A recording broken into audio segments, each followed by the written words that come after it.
Yeah, I think first and foremost, you got to give St. John's an enormous amount of credit. Very similar to yesterday in the sense of made an adjustment. I thought we were in a rhythm there offensively, especially in the second half, and they made an adjustment and went zone, and we didn't respond the right way. And our lack of offense completely bled to what we were doing on the defensive end of the floor, and it allowed them to get out in transition and get some easy baskets. I thought our youth showed at times today in the sense of just not responding the right way.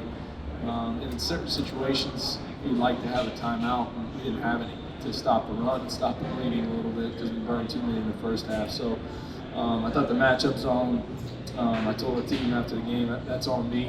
I got to do a better job preparing them for that. I'm not going to use the one-day prep or a no-day prep as an excuse.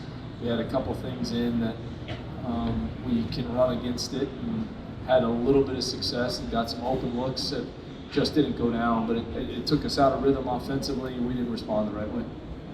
Coach, what specifically do you think went well in the first half? Do you think that was just good scouting or good execution, or what did you guys do? Well, I thought we got off to a horrendous start. All we talked about was gluing to Figueroa and Mustafa, especially coming out of transition. In the first play of the game, they run a back screen, we don't switch it, and LJ gets an open look. Comes down, and if those two guys weren't in foul trouble, who knows if we would have had a lead at the half. But we did a really bad job to start the game on the things that we said we were going to do, especially with him, and we didn't do them, and they got into a rhythm. But I thought towards the end, we started to finally play hard, and I think that's why we were able to get a lead there and extend the lead. And then in the second half, we're up 5 or 7, I don't know, I guess it was 8, and we missed some bunnies inside. Missed a big layup there, and then a couple more that would stop the bleeding a little bit. They just went on a run, and we didn't respond the right way. Matt, you talked about your concern rebounding the ball, even after the Rider game on Wednesday. What did St. John's do better in the second half to kind of maybe adjust to some of the adjustments you're making to keep them off the offensive glass? I don't think it was what St. John's did from a rebounding standpoint. I think that we were completely consumed on the offensive end of the floor and gave up offensive rebounds, especially late. That they got some tip dunks, they got some highlight reel play. We just didn't block out. And I thought in the first half, and I told our team that I thought we did a great job blocking out, almost to the point where we had some over-the-back calls. I thought we did a tremendous job blocking out. And we got away from that, especially as the game went on in the second half. We completely got away from it. Tre, what was St. John's doing to you to kind of take you out of rhythm a little bit, not let you make those passes to TJ and Carl as easily? They were just triple teaming me. That thing is pretty blunt. Everybody saw it. I was getting triple teamed from the jump. Matt, what do you think sort of went wrong for Carl this weekend and today especially? Carl got open looks. He looks that he makes all the time. Sometimes the ball just doesn't go in the net. Carl works his tail off. Nobody shoots more than he did. You want to say because we didn't get any shoot around or any practice in time, but we're not going to use that as an excuse. Because I can promise you, he would have shot as much in here as anyone. But he's just, the ball just didn't go in the net.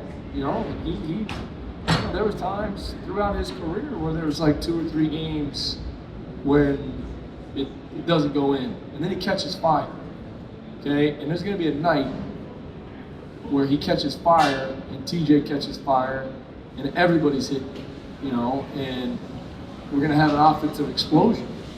And could have been last night, but just didn't go in. And you can't. He's not pressing. He's not taking bad shots. It looks good coming off his hand. It's just not going in, but he'll get back in the gym tomorrow and nobody's going to work harder and, maybe it goes in on Friday. Did today seem like the kind of day where you really wish you had Colton Mitchell as a second primary ball handler? I wish I had Colton every day because of his toughness, his physicality, how hard he plays. I thought that as the game wore on, their size, their physicality, him in a game like today is when you need him, but I miss him every day because of what he brings to the table from a toughness standpoint.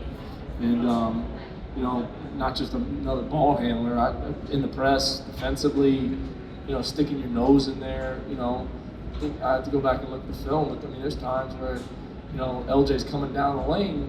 We got to put our bodies in place. The guy had 3 fouls, and as a guard, slide over and take a charge, give him his 4th. The guy's a terrific player.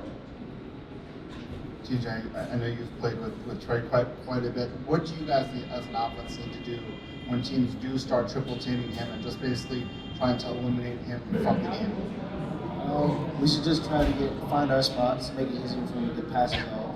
Maybe get closer so he can make a bounce pass or call a timeout. Matt, with this team, 2 games in 2 days, as such a young team, talk a little bit about the learning experience and how this may help you down the road. Oh, there's no question. It's going to help us on Friday. It's going to help us versus South Carolina. It's going to help us versus all the teams that are on our schedule, and really, really prepare us for when we get into the Atlantic 10. I think this team over these 2 days have showed what we're capable of, and there's a lot of room to grow. That's the part as a coach I'm excited about because I think we show signs. I don't think we've played great yet. I think that our best basketball is in front of us. And like I told them in the locker room, we just got to get back to the process of working and getting better every day and put our focus there. I think we struggle at times executing offense. We got to get better at there. We struggle at times rebounding. We got to get better there. There's just different areas where we have to improve on, and we're going to. And we have some time here before we play again, to be able to do that. Coach, Preston Santos had 14 minutes tonight. What'd you like out of his play today? I thought he was active. There was some possession there. He just came in late in the first half and played so hard for us. I thought that was really the difference. Had some tips, had some offensive rebounds, some deflections. He was who he is, and who we need him to be. And, he's going to continue to get better for us. Obviously, with Sy back in the lineup now, we're trying to shift some guys around. But we got to find a way to get Preston on the floor because of what he brings to the table. Tre, can you just also kind of comment on the lift Preston gave you guys in the first half there? His energy. When he came in, he brought the energy. Yeah, on top of the press, he got deflection, so he could easy steals. So he really brought the energy, so that's how we got the lead in the first half.